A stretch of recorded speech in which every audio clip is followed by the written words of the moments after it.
Olá pessoal, hoje nós vamos falar sobre direitos humanos, um tema polêmico, porém recorrente nas provas dos concursos públicos, dos vestibulares e também do Exame Nacional de Ensino Médio.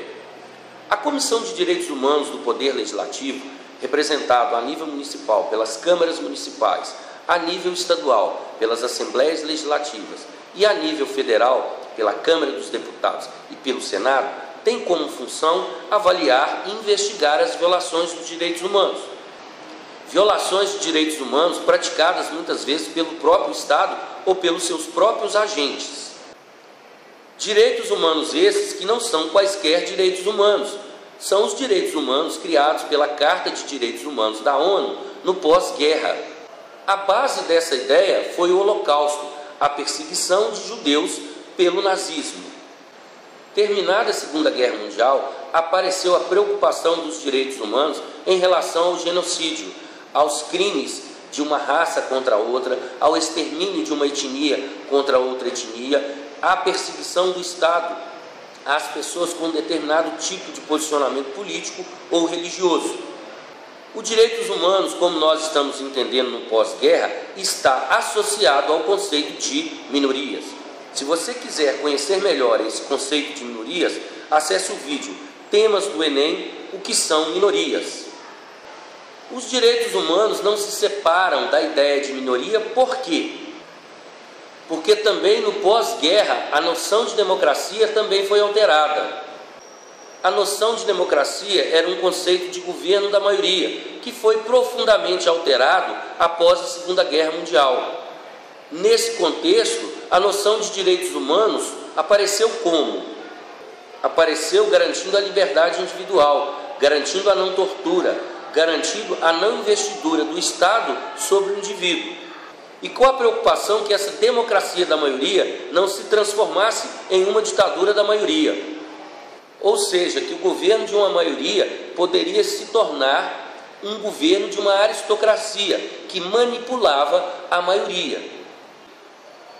Que já é uma preocupação que aparece nos clássicos da política através do sociólogo francês Alex de Tocqueville, em seu livro Democracia na América.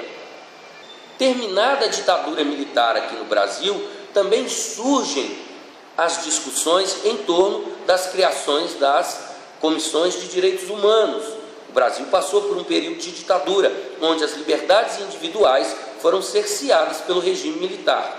Após esse período, começa a surgir no Brasil também a ideia da criação das comissões de direitos humanos, para que pudesse preservar as liberdades individuais, garantir as liberdades políticas e não deixar que o Estado investisse contra esses direitos dos cidadãos.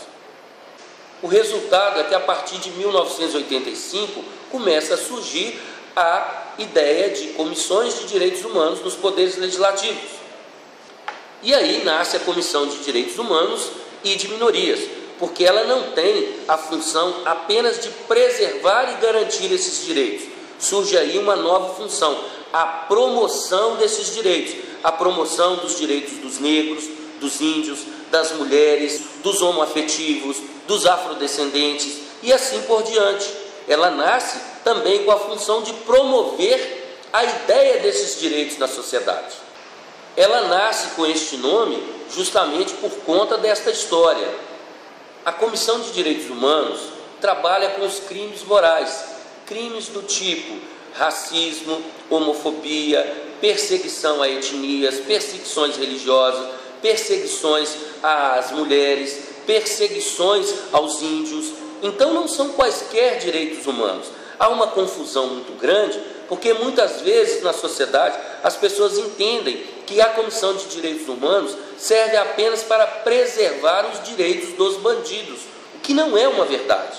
Ela serve para proteger as garantias individuais do cidadão e promover os direitos humanos relacionados ao racismo, à questão de gênero, à questão dos homossexuais e assim por diante. Existe uma deformação do conceito de direitos humanos em nossa sociedade, produzido por um senso comum, que os direitos humanos são para proteger bandidos e criminosos. Isso não é verdade. Qual o conceito que se trabalha com direitos humanos no campo do direito e no campo da filosofia. É que o Estado, quando se apodera de alguém, ou seja, quando o Estado tira a liberdade de um indivíduo, ele tira a responsabilidade da pessoa.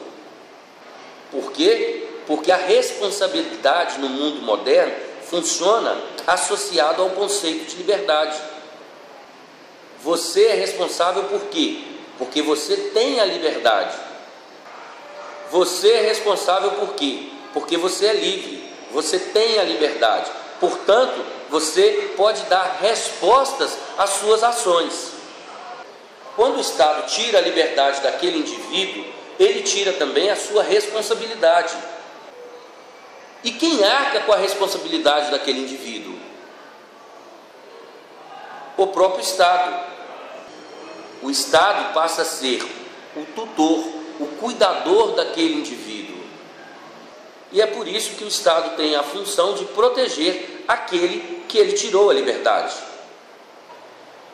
Por isso, o Estado precisa garantir a integridade física e psicológica daquele indivíduo que ele tirou a liberdade.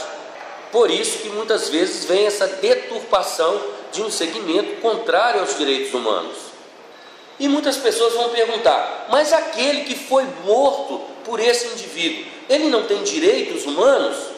Olha, o Estado não tirou a liberdade daquele indivíduo. Quem tirou a liberdade daquele indivíduo foi o bandido. Este vai ser tratado por outro mecanismo, que não é o mecanismo penitencial. Então pode ser o quê? Pode ser o serviço social, pode ser a escola, pode ser uma indenização judicial, pode ser a sociedade civil organizada, que acoplada ao Estado, pode organizar novamente a vida da família atingida. Bom, é isso que nós tínhamos a dizer para vocês. Até a próxima!